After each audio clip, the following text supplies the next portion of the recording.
Hello friends, welcome to Vinishaju cooking channel.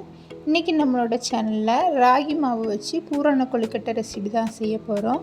பொதுவாகவே நம்ம அரிசி மாவில் தான் இந்த கொழுக்கட்டை செய்வோம். இன்றைக்கி கொஞ்சம் வித்தியாசமாக கேழ்வரகு மாவில் இந்த கொழுக்கட்டை செய்யலாம். இது ரொம்ப ஹெல்த்தியான ஒரு கொழுக்கட்டை ரெசிபி. அரிசி மாவில் செய்கிற மாதிரியே இந்த மாவுலேயும் நம்ம செய்யலாம்.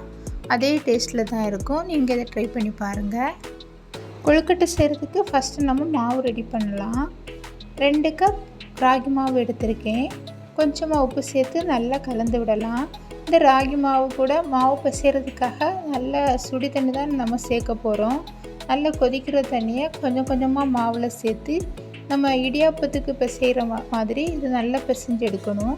சுடு தண்ணி சேர்க்கும் போது தான் மாவு ரொம்ப சாஃப்டாக நமக்கு கிடைக்கும். ரொம்ப சூடாக இருக்கிறதுனால கொஞ்சம் கொஞ்சமாக அதில் சேர்த்து ஒரு கரண்டி வச்சு தான் நல்லா கலந்து விட்டுக்கிறேன். சூடு கொஞ்சம் குறைஞ்சதுக்கு அப்புறமா கையை வச்சு கொஞ்சம் நல்லா அழுத்தி பிசைஞ்சு எடுக்கலாம். இந்த அளவுக்கு பிசைஞ்சு எடுத்ததுக்கு அப்புறமா கொஞ்சமாக நான் எண்ணெய் சேர்த்துருக்கேன். எண்ணெய் சேர்த்து ஒருக்கா கூட நல்லா பிசைஞ்சு எடுப்போம். மாவு அப்போ தான் இன்னும் நல்லா சாஃப்டாக நமக்கு கிடைக்கும்.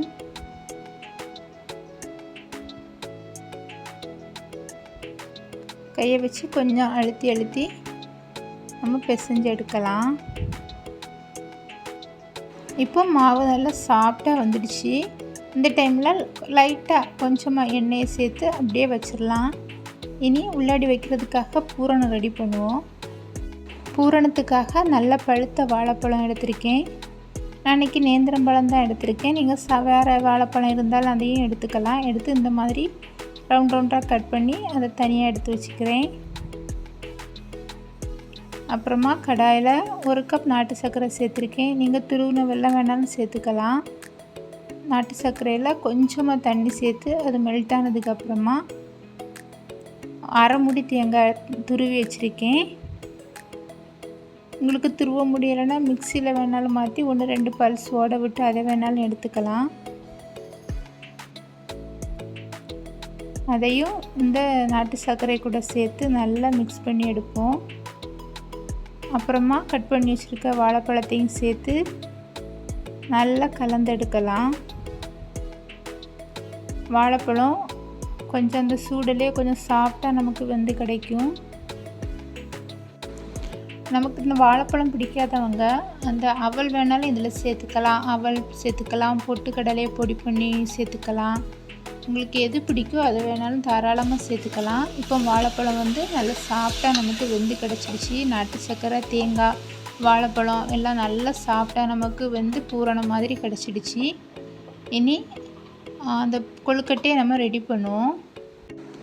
கொஞ்சமாக மாவு எடுத்து இந்த மாதிரி ஒரு கவரில் எடுத்து வச்சுருக்கேன். நான் இன்றைக்கி ஆயில் கவர் தான் எடுத்திருக்கேன். நீங்கள் பட்டர் ஷீட் வேணாலும் எடுத்துக்கலாம்.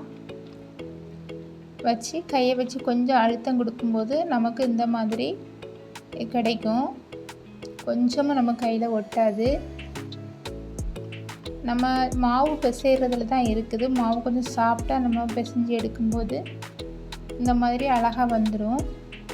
அப்புறமா ஒரு உருண்டை பூரணத்தை எடுத்து உள்ளாடி வச்சு இந்த மாதிரி அதை கவர் பண்ணிட்டா போதும்.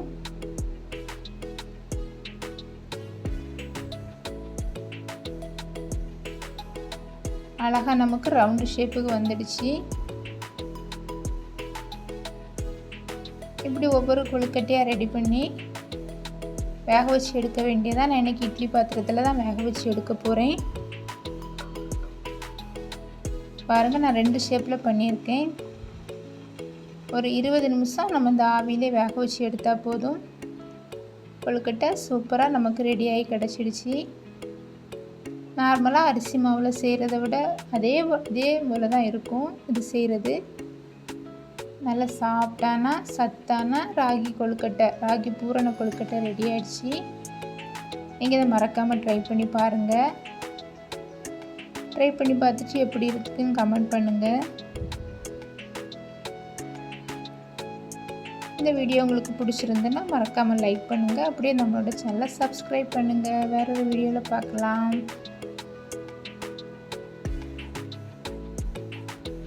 Thank you.